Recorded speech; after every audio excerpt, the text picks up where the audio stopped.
सुप्रभात दोस्त। आज नए ब्लॉग में आप सभी का फिर से स्वागत है। और आज हमारे यहाँ एक राष्ट्रीय संगोष्ठी है और उनमें बड़े बड़े महानुभाव आए हैं और जिनमें आप 2-3 नाम जानते ही होंगे, जिनका नाम रामेश्वर राव है और बेचैन सिंह है। और हम अभी डिपार्टमेंट के बाहर ही हैं। ये एक्चुअली में मेरा थार नहीं है, हमारे प्रोफेसर जी का थार है, मेरा ना समझे। तो चलिए बने रहें, हम आपको दिखाते हैं राष्ट्रीय संगोष्ठी।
सरस्वती वंदना होगी, सरस्वती वंदना के लिए हमारे विभाग के चलता रहा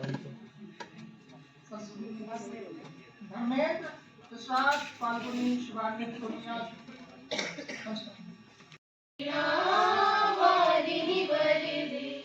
प्रिय स्वतंत्र रव अमृत मंत्र नव, प्रिय स्वतंत्र रव अमृत मंत्र नव, भारत में भर दे वीणा वादिनी वर दे, वीणा वादिनी वर दे, काटे अंधे उर के बंधन स्तर, जननी ज्योतिर्मय निर्झर, कलुष भेद तम हर प्रकाश भर, कलुष भेद तम हर प्रकाश भर, जगमग जग कर दे वीणा वादिनी वर दे, वीणा वादिनी वर दे, नवगति नवलय ताल चंद्र नव, नवल कंठ नव जलद मंत्र रव, नव नव के नव विहग वृंद को, नव नव के नव विहग वृंद को, नव पर नव स्वर दे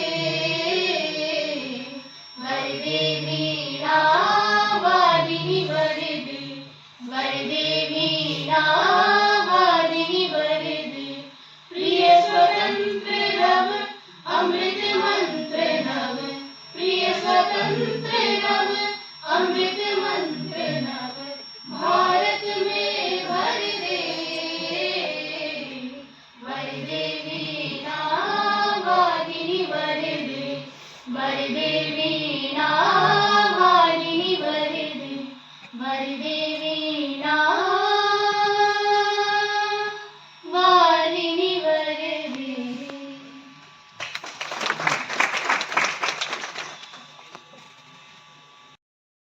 सभा के विशिष्ट अतिथि और संकाय के अध्यक्ष, कार्यक्रम के अध्यक्ष अंसारी जी का स्वागत विभाग अध्यक्ष महोदय करेंगे।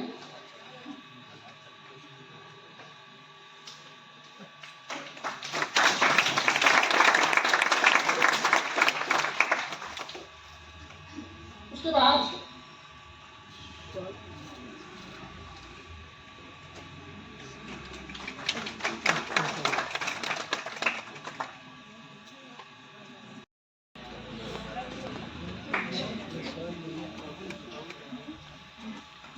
अब हमारे डी महोदय से निवेदन करता हूँ कि जिनके संकल्प से यह संगोष्ठी हो रही है, आदरणीय श्यामराव सर का स्वागत करें। जी महोदय से निवेदन है।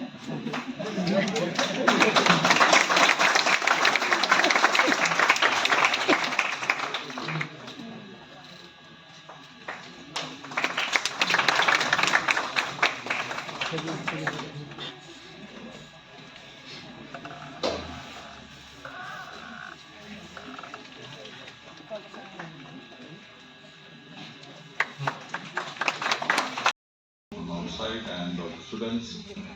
Yeah, there are 3 functions happening at the same time, so I'm multitasking, so I have to be in 2 other places immediately. So kindly excuse me, and there's also another meeting planned. Today, not every day is like that. Some days is very busy. So kindly excuse me, I'd like to leave immediately, and I ask your permission for that. I will only say a few words. Probably it is only right to remind remind ourselves of the reason why we are able to organize this function. And that's probably thanks to the Institute of Eminence IOE award, the grant which has been given. Of course, when money is involved, there will be always complaints. For example, the money should have come earlier, we should have had more time. Unfortunately, money was given recently with a stipulation that it has to be used within 1 month, 4 weeks. Hindi विभाग द्वारा आयोजित मानवीय संकाय के अंतर्गत ये जो कार्यक्रम का आयोजन किया गया है, 2 दिवसीय राष्ट्रीय संगोष्ठी, जिसका विषय आप सभी जानते हैं, हिंदी साहित्य समकालीन विमर्श। इस संगोष्ठी के उद्घाटन सत्र के अध्यक्ष हमारे संकाय के सदस्य। बहुत बहुत आभार। सबसे पहले तो मैं यहाँ के हिंदी विभाग का आभारी हूँ, अपनी कृतज्ञता व्यक्त करता हूँ कि उन्होंने मुझे इस लायक समझा कि मैं आपके बीच आकर अपनी बात रखूं, और यह भी कुछ अच्छा ही किया कि बीज वक्तव्य के लिए चुना, क्योंकि बीज छोटा होता है, छोटी बात कर लूँगा मैं। बाकी बरगद हमारे सामने हैं, बड़े बड़े वृक्ष, वो फैलाव की बात करेंगे। मुझे बीज के लिए चुना गया है, मैं बहुत आभारी हूँ।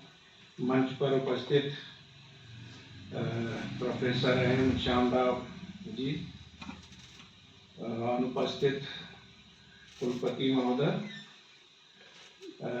प्रोफेसर भगवान गोवाड़ी जी, मेरे साथी मित्र professor Rameshwar Rai ji, professor Rajkumar ji, professor MP Ansari साहब, रूप में जब से होश संभाला इस विषय पर सोचते रहे, जो संभव हुआ योगदान करते रहे,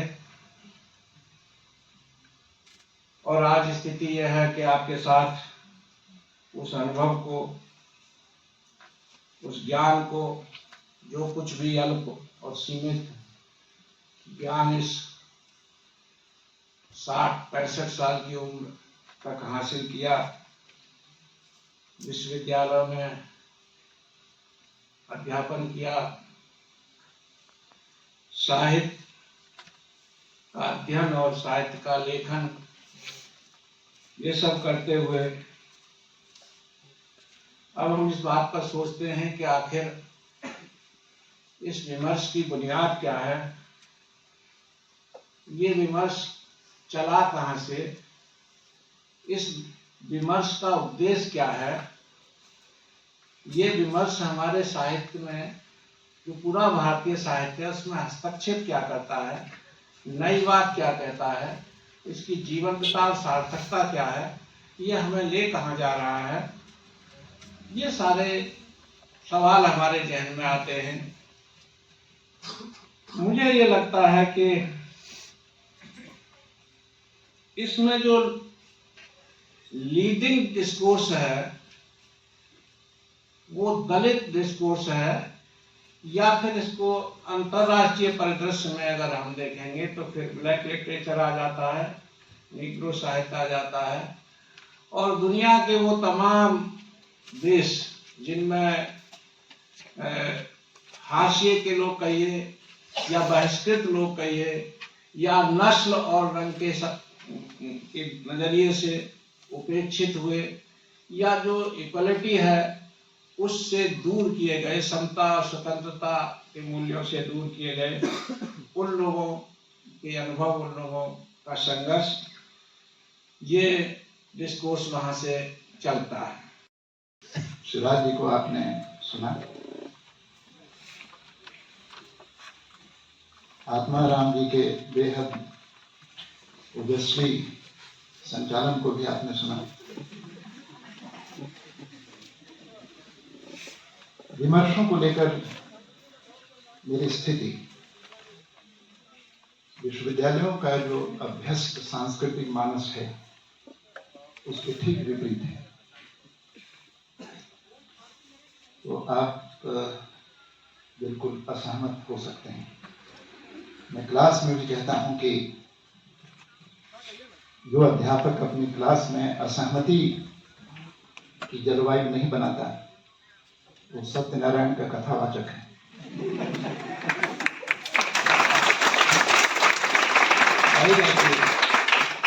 कथावथा तो हम नहीं कहेंगे, लेकिन विमर्श पर मेरे कुछ प्रश्न हैं। पहली बात तो यह है कि विमर्श के बुनियाद में मैं और अन्य का बंटवारा है। यह मैं हूं और यह दूसरा है, इसके बगैर विमर्श संभव नहीं है। स्त्री जब कहती है कि मैं स्त्री हूं और एक पुरुष है जो मुझसे भिन्न नहीं बल्कि मेरे विरोध में है, तो विमर्श शुरू होगा। साहित्य संश्लेषण से बनता है, इसलिए मुझे लगता है कि विमर्श की बुनियादी प्रकृति ही साहित्य के विरोध में है। अगर वह साहित्य है तो मैं सबसे बदनाम आदमी का जिक्र कर रहा हूं जिसका नाम है तुलसीदास। क्योंकि विमर्शवाद के सारे ब्रह्मास्त्र जिसकी छत पर गिरते हैं वो तुलसीदास की छत है। और केवल एक चौपाई में कोट कर रहा हूं और राजनीतिक वक्तव्य है। जा सुराज नृप प्रजा दुखारी, जिसकी सत्ता व्यवस्था में प्रजा दुखी है। और ये मध्यकाल की दरअसल वैचारिक और सांस्कृतिक भाषा है प्रजा। सो नृप अवस नरक अधिकारी, जिस राजा के राज्य में प्रजा दुखी है वो राजा नरक में जाएगा। स्ट्रॉन्गेस्ट स्टेटमेंट है। भी इच्छा कर रहे होंगे कि ये सत्र कैसे इतनी जल्दी समाप्त हो और चाय पानी का अवसर आए, लेकिन अब मैं क्या करूं, मुझे भी आपकी ऊब में थोड़ी सी ऊब बढ़ाने का दायित्व दिया गया है, तो चाय थोड़ा सा विलंबित है। ये जो सबसे पहले तो मैं अपनी संक्षिप्त ही बात कहूंगा, क्योंकि जैसा राय साहब ने कहा कि सारे पत्ते में अपने क्यों खोलूं, जब अवसर आएगा तब गांव पर गांव चले जाएंगे।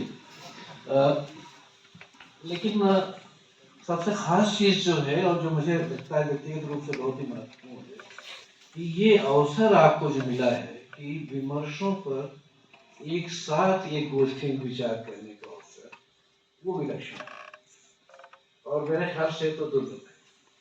और इसके लिए कहीं न कहीं आपके जो विभागाध्यक्ष हैं श्याम राव साहब, वो बधाई की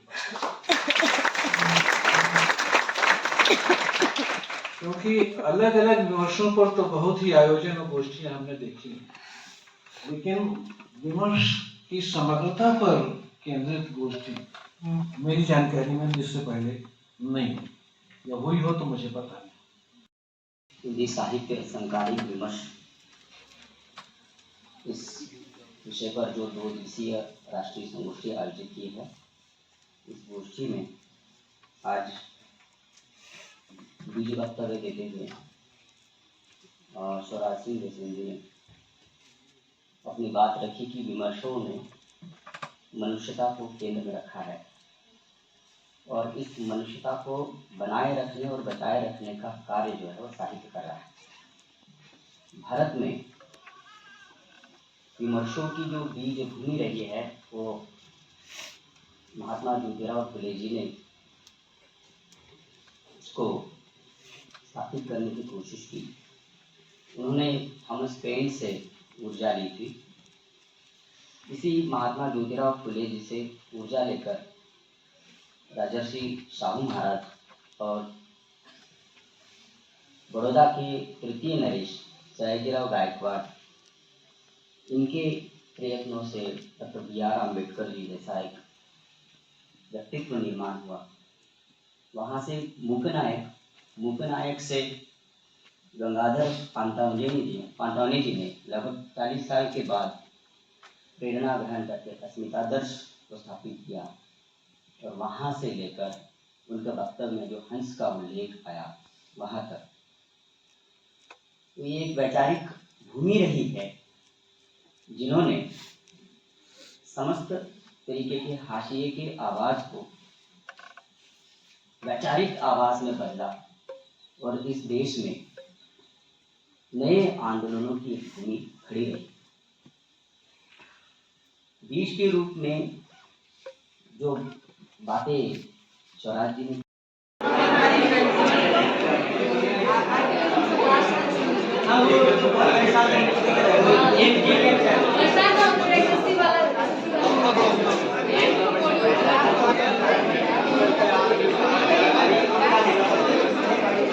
देखिए वहाँ क्या है क्या नहीं है, ज्ञान प्रकाश और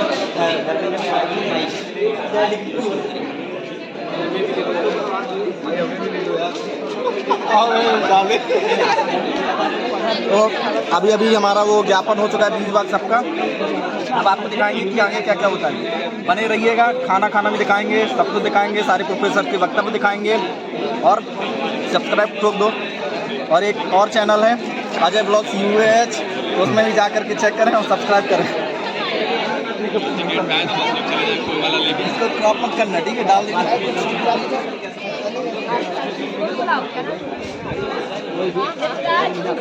उसको अभी वो ब्लॉग में आना चाह रही है।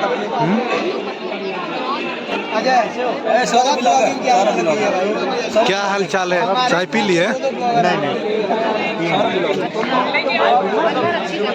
अरे हम मनीष भाई को नहीं लेंगे, ऐसा हो नहीं सकता। सुबह 2 मीटर का कैमरा लेके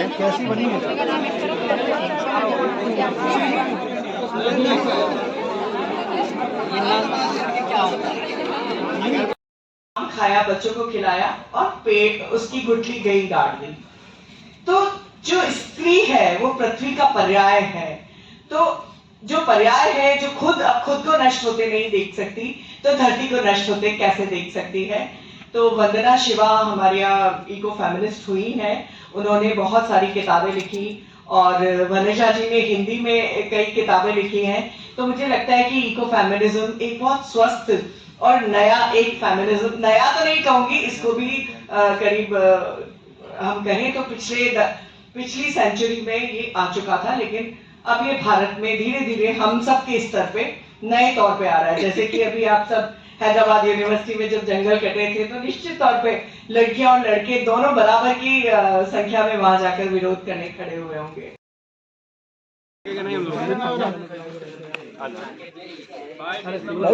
वीडियो में बनाइए अनिल का।